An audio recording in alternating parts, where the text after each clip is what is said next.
talking about defining leadership, I want to show you tonight where we got our leadership mentality from. It came from this guy right here.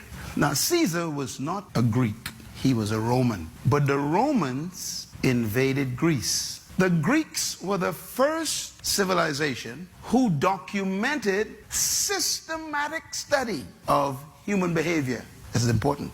If you want to sound smart, write what I said and then repeat it. Let me say it again. The Greeks were the first civilization to document systematic study, research on human behavior. So the Greeks were what they call intellectuals. They were called from the Hellenistic period. This was the period of humanity where reason became God. Reason means they reasoned out everything. It's another form of humanism. The Greeks were thinkers. Everybody say thinkers. They were very dangerous because they were thinkers. Thinkers will always rule doers. So the Greeks were the first ones who produced all this material on human behavior.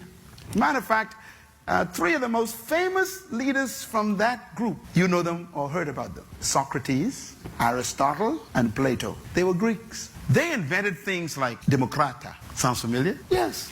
They invented democracy. The Greeks did. That's not from the Bible, that's from the Greeks. They're the first ones to develop the concept of citizen. Matter of fact, the Greek word for citizen, write it down, is the word P-O-L-I-T-E-S.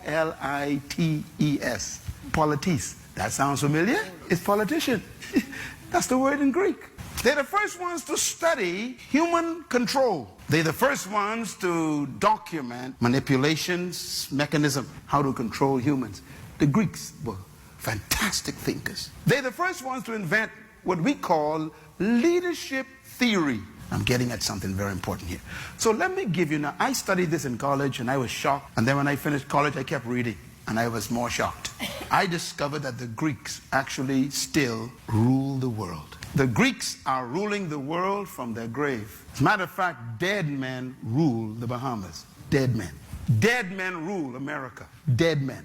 Dead men rule Europe. Dead men. Why? Their ideas are so powerful. They left it after they died. They invented democracy, and it's ruling the whole Western world, including the Bahamas. That's dead men ruling your country. They were powerful. Now, the Greeks, when I studied them, they had all these complicated ideas about human authority and human power. And they studied, the concepts of how to control crowds and how to manipulate people, and very interesting concepts. I isolated a few of them for you that survived even today in our culture. Here's the first one. The Greeks believed that leadership was a product of natural endowment. Write it down. What does that mean?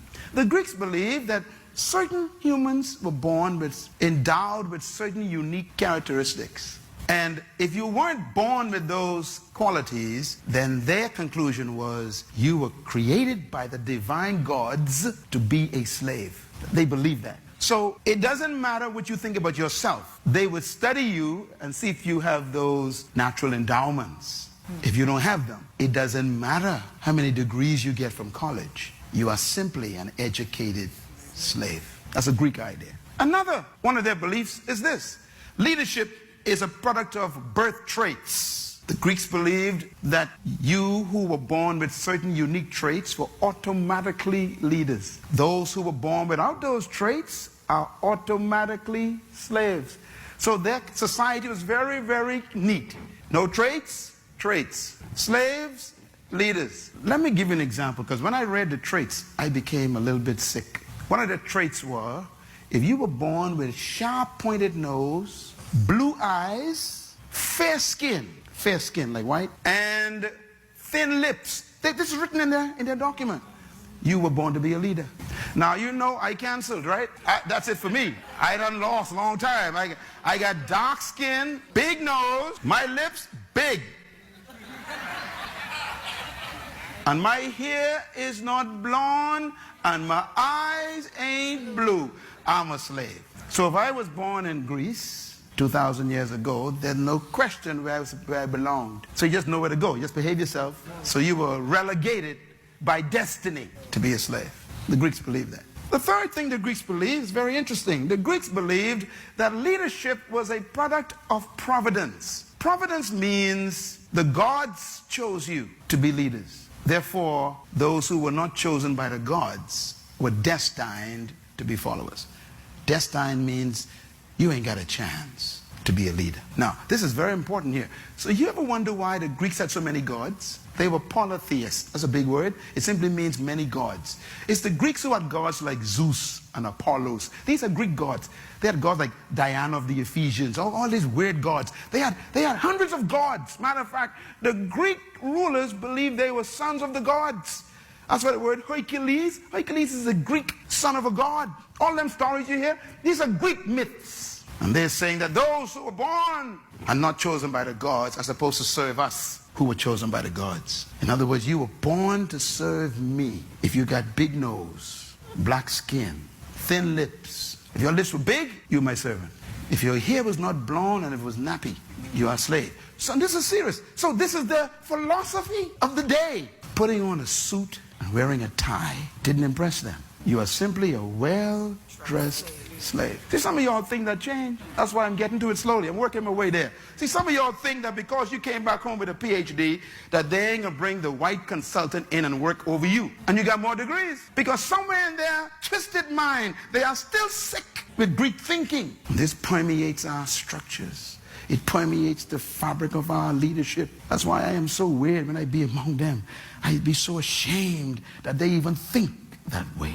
How can you think that we're not good enough to own something? Because they're being convinced by the Greeks. The last one, the Greeks believed that leadership was a product of charismatic personality. You'll find this in the writings. Go on the internet, you type in charismatic personality, the Greeks will come up. The Greeks invented the word charisma. That's a Greek word. Do you know what it means? Write it down. It means gifts of the gods, plural, or giftings of the gods. Charisma. Charisma. Gifts of the gods. In other words, the Greeks believed that people who were born with certain gifts from the gods were automatically leaders. Let me name some of the gifts they wrote. Flamboyant personality. That's a gift from God. You know, people who are always up front. Hey, hey. They said that person was born to be a leader. If you're quiet and very, reserved, they say, oh, you're born to be a slave. Second quality they say is charismatic is ability to speak. People talk a lot. Talk, like the one who was talking. They say that's a gift from the God. So if you are quiet, you don't talk, like my wife, you're born to be a slave. My wife wouldn't survive in a Greek culture. The Greeks believed one of the traits that they talk about, this charismatic trait, is one where you are communicative. Like you don't mind talking to people, like getting to know people. You're open. We call it extrovert.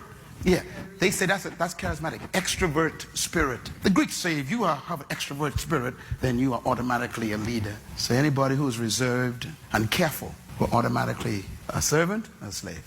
Now, these are real